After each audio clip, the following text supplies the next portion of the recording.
पेशावर में Khyber Pakhtunkhwa senate election ख़वातीन नशस्त के लिए पोलिंग ताहाल शुरू नहीं हो सकी। सेनेट इलेक्शन से मुतालिक वज़ीर आला अली अमीन गंडापुर और अपोजिशन लीडर की मुलाकात बेनतीजा खत्म हो गई।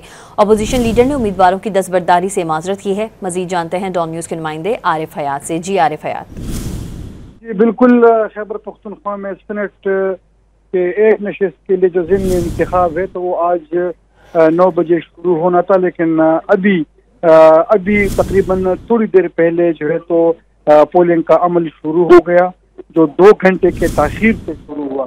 यानी 11 बजे पहला वोट जो है तो वो स्पीकर बाबर सलीम सवाती ने कास्ट कर दिया।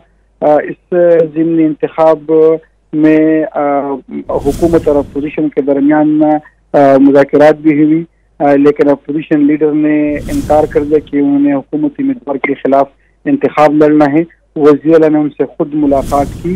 अभी जो नून लीग है तो उनकी जानिब से सुदिया शाहिद उम्मीदवार है, और इस तरह JUI से शाजिया उम्मीदवार है, और पाकिस्तान तहरीक इंसाफ से मशाल आजम यूसुफ जो तो वो उम्मीदवार है।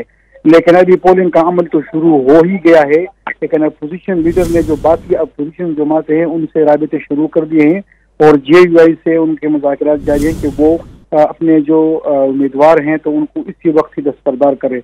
लेकिन दस्तबरदारी के हवाले से भी बात शुरू जारी है, और साथ में इनका ये मुश्तरका लाएमल भी है कि अपोजिशन एक ट्रेन मुतहदा हो जाए और एक ही उम्मीदवार सामने लाए। तो उसके लिए मेहताब जफर जो एक आज़ाद उम्मीदवार की हैसियत से इंतखाबात में हिस्सा ले रही हैं वो भी खड़ी हैं, और साथ में उनके जो प्रपोजर सेकेंडर हैं तो वो जमीयत उलमा इस्लाम से हैं, और मुस्लिम लीग नून से नहीं, वो उनकी वजह से भी तरह से मुश्तरक उम्मीदवार है। इनके मुशावरत भी जारी हैं अपोजिशन के, और वहाँ पर स्पीकर बाबर सलीम सवाती ने भी पहला वोट है तो वो पोल कर दिया है। अभी कुछ देर बाद इनकी जो मजीद सूरत हाल है तो वो मजीद वाज़ेह हो जाएगी। जी आरिफ हयात अपडेट करें।